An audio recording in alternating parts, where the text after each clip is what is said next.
It is provocative. We'll see how well the CMCC can help navigate this, or whether this is going to be something on the order of Witkoff and Kushner calling in to do a bit of deconfliction themselves. Right. What we know is that the President Trump does not want this ceasefire to break down. Now, let us talk about Gaza, because a lot has been going on there, rather disturbing events in Gaza. We can talk to Barbara Leaf, who was Assistant Secretary of State for Near Eastern Affairs in Washington. Welcome back to the programme, Barbara.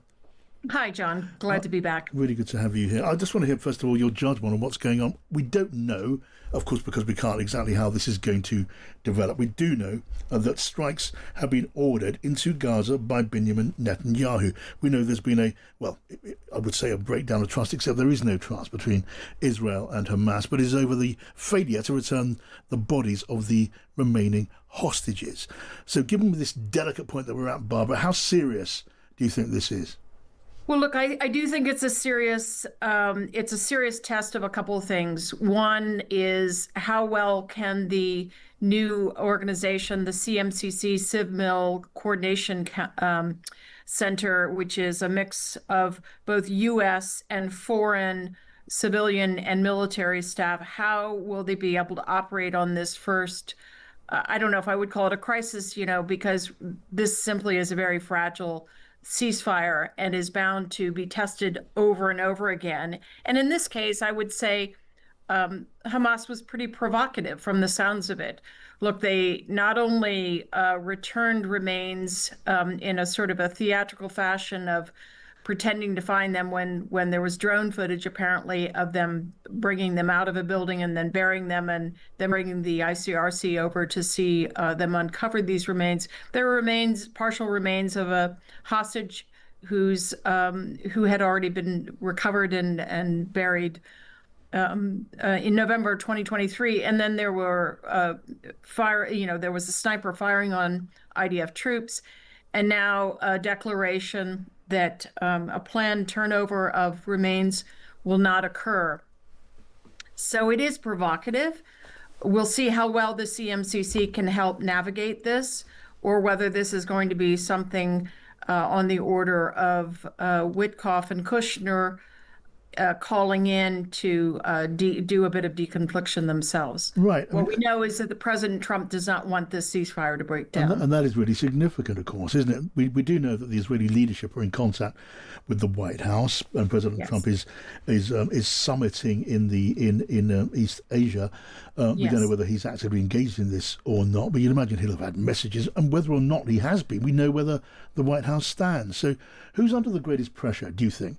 Benjamin Netanyahu, with the White House leaning on him to stick with the ceasefire, or Hamas, which has the entire Arab world leaning on them the same way? I think equal measure in this case. Look, more than a week ago, when there was a similar sort of exchange of fire, you had the president himself say something on the order of, well, look, it sounds like these were a couple of rogue operators. They hadn't gotten the news about the ceasefire. And so he pushed Netanyahu back from going forward with a military response. In this case, I think there's more evidence of Hamas pretty blatantly being provocative, but also breaking the ceasefire itself with elements shooting on the IDF. So I think there'll be strong pressure on both sides. Right. So a couple of lines of coming just as we're speaking. It's now confirmed that Israel gave the United States government advance notice of the strikes before they were carried out. And we've got words in now from Vice President J.D. Vance, who has said, and I'm quoting now, the ceasefire is holding. There are going to be little skirmishes here and there. We know Hamas attacked an IDF soldier.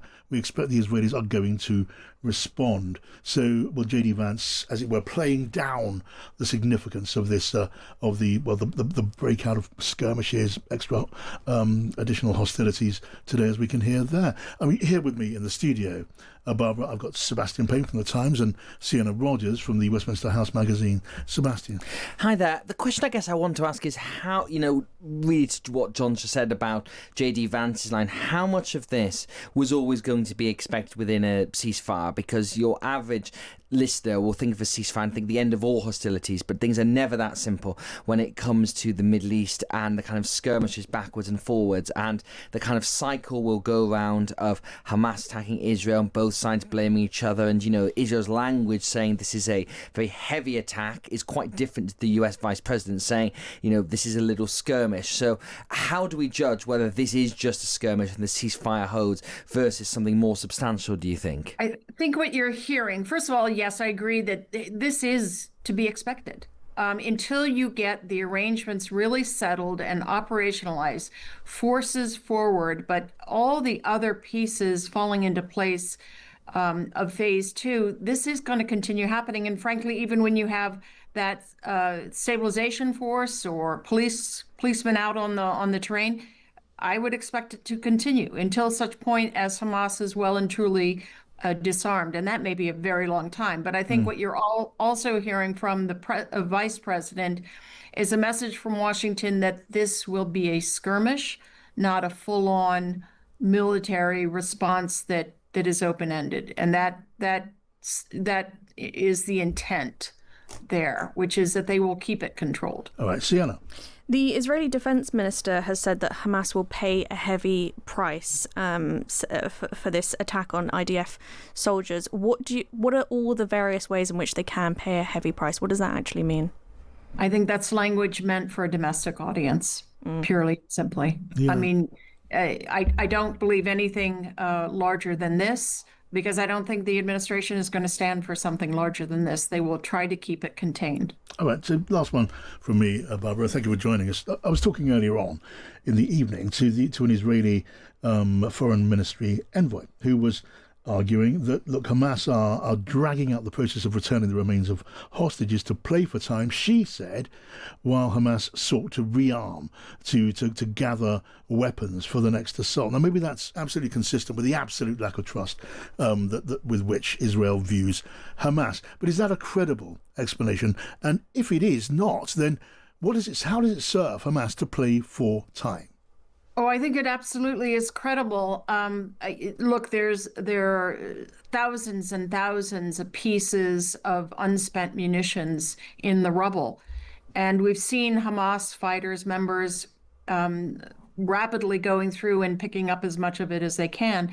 Yes, they are looking to rest and refit and prepare for another go-round. They are not done till they're done. All right, Barbara Leaf, formerly of the US State Department. Thanks so much for joining us this evening, Barbara. Thank you, John. Good to have you here. Guys, I mean, we are where we are, and it feels as if we've been here, or somewhere very like here, just in very recent weeks. We saw an exchange of fire before. It didn't lead to a breakdown of the ceasefire. And look, if you were going to guess, and maybe guessing is a fool's game, but if we were going to guess, we'd say this ceasefire will hold. I mean, both sides have got every reason at this stage to stick with it, haven't they? Benjamin Netanyahu does not want to absolutely fall foul of Donald Trump.